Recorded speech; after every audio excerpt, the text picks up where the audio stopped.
Next है आपका chapter 7 का क्वेश्चन नंबर 3। आइए रीड करते हैं क्वेश्चन क्या है। क्वेश्चन आपको कह रहा है in which ratio x axis divides the line segment with joints points 5,3 and -3, -2। और ये क्वेश्चन आपसे पूछा गया है RBSC year 2025 and RBSC supplementary 2018 में। क्वेश्चन को ध्यान से पढ़े। हमें कहा गया है कि आपकी एक लाइन सेगमेंट है, तो हम सबसे पहले क्या करते हैं, लाइन सेगमेंट ड्रॉ करते हैं। ये बनाई हमने लाइन सेगमेंट। इस लाइन सेगमेंट के आपको पॉइंट्स दिए गए हैं। मान लेते हैं कि ये पॉइंट ए है और पॉइंट ए के कोऑर्डिनेट्स हमने माने हैं 5,3। आगे देखिए, आपको जो दूसरा पॉइंट दिया गया है, मान लेते हैं वो पॉइंट है बी, और बी पॉइंट के कोऑर्डिनेट हमें दिए गए हैं -3, -2। हमें ए और बी के क्या दे दिए, पॉइंट। फिर आपसे कहा गया है कि ये जो लाइन सेगमेंट है उसको एक्स एक्सिस किस रेशियो में डिवाइड करेगी। अब ध्यान से देखिए, आपको कहा गया है कि ये जो लाइन सेगमेंट है उसको डिवाइड कौन करेगा, एक्स एक्सिस करेगी। अब हम जानते हैं अगर एक्स एक्सिस के ऊपर कोई पॉइंट है तो वो पॉइंट किस फॉर्म में लिखा जाता है। हमें पता है कि एक्स एक्सिस के ऊपर अगर कोई पॉइंट है तो वहां पे क्या होता है, वाई कोऑर्डिनेट 0 होता है। तो मान लिया कि यहाँ पे एक पॉइंट आएगा बीच में पी, वो पॉइंट किसका होगा, आपका एक्स एक्सिस का, जो कि इस लाइन सेगमेंट को क्या करेगा, डिवाइड करेगा। अब क्योंकि पॉइंट पी कहां पर है, आपका एक्स एक्सिस पे है, तो वो पॉइंट किस फॉर्म में होगा, आपका x,0। क्यों, क्योंकि एक्स एक्सिस पे वाई कोऑर्डिनेट क्या हो जाता है हमारा, 0। आगे, क्योंकि हमें क्या फाइंड करना है, रेशियो, तो हम लेट करके चलते हैं कि ये जो पॉइंट P है वो इस लाइन सेगमेंट AB को K/1 में डिवाइड करेगा। क्या, हम लेट करेंगे कि ये जो पॉइंट P है, पॉइंट P कहाँ का है, एक्स एक्सिस का है, ये इस लाइन सेगमेंट AB को K/1 में क्या करेगा, डिवाइड। अब हम क्या करेंगे, इस रेशियो को फाइंड करेंगे। रेशियो को फाइंड करने का मतलब है हम K की वैल्यू फाइंड करेंगे। अब ध्यान से देखें कि आपको रेशियो दिया गया है, आपको कोऑर्डिनेट्स वगैरह दिए गए हैं, तो यहाँ पे जो हमारा फॉर्मूला लगता है वो कौन सा लगता है, आपका इंटरनल डिवीजन का। कौन सा फॉर्मूला, इंटरनल डिवीजन। हमने पढ़ा है इंटरनल डिवीजन का फॉर्मूला, और वो क्या होता है आपका, वो होता है आपका x,y is equals to m1x2 plus m2x1 plus m2x1 upon में m1 प्लस m2। और नेक्स्ट होता है आपका m1y2 प्लस m2y1 अपॉन में m1 प्लस m2। ये फॉर्मूला लगता कब है, ये फॉर्मूला लगता है जब आपका लाइन सेगमेंट को कोई पॉइंट डिवाइड करेगा किसी रेशियो में, तब उस पॉइंट के कोऑर्डिनेट्स क्या होते हैं, आपके x, y, और m1 और m2 क्या है, वो रेशियो। m1 है आपका फर्स्ट वाला जो आपका क्या है यहाँ पे k, m2 क्या है सेकंड रेशियो जो कि क्या है आपका 1।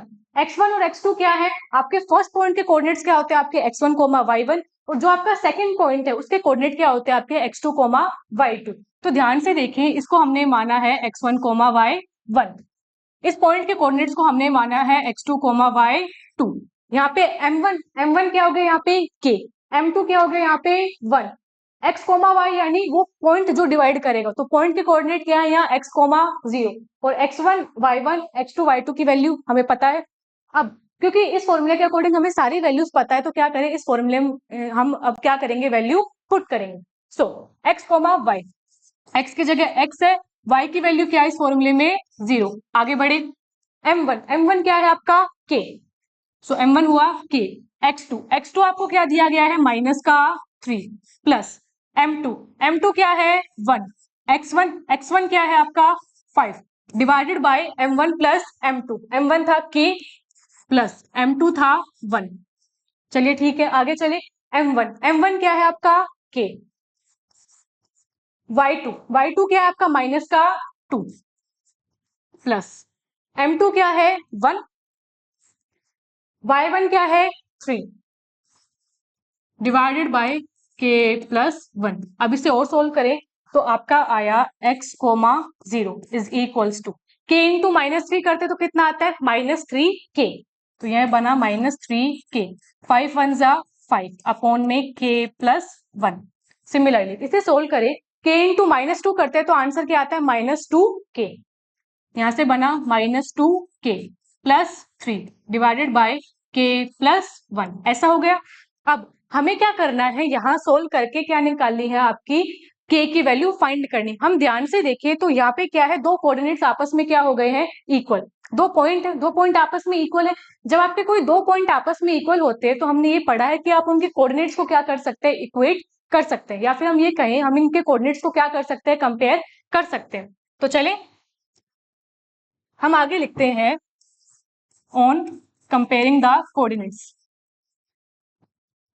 आगे हम क्या करेंगे, कोऑर्डिनेट्स को कंपेयर करके आपका जो k है, k की वैल्यू फाइंड करेंगे on comparing the coordinates.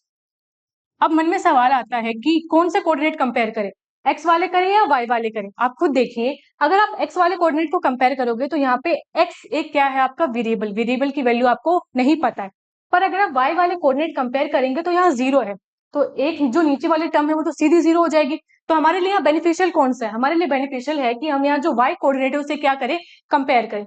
y coordinate इस साइड क्या है 0 और उस साइड क्या है आपका -2k + 3 डिवाइडेड बाय k + 1। तो हम यहाँ क्या कर रहे हैं, हम y कोऑर्डिनेट को कंपेयर कर रहे हैं। y कोऑर्डिनेट को जैसे आपने कंपेयर किया तो आपका आया, इस साइड y कोऑर्डिनेट था 0, उस साइड था आपका y coordinate -2k + 3 divided by k + 1।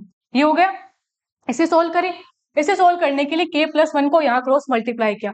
k + 1 को जब आपने 0 से मल्टीप्लाई किया तो आंसर क्या आ गया 0, यानी इस साइड बन गया 0 इज इक्वल्स टू -2k + 3। जब आप -2k को उठा के साइड लेके आओगे तो किसका हो जाएगा, प्लस का।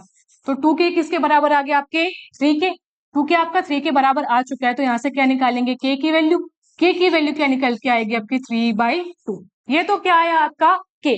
अब हमें क्या निकालना था, रेशियो। हमने अज्यूम किया था कि जो आपका रेशियो था वो क्या था आपका k/1।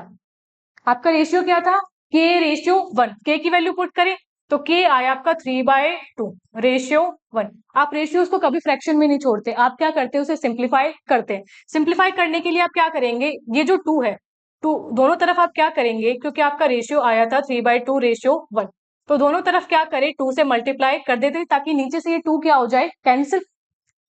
जैसे आपने दोनों तरफ मल्टीप्लाई किया तो इस 2 से ये 2 तो क्या हो गया, कैंसिल। यहाँ पे बन गया 3, 1 2 जा 2।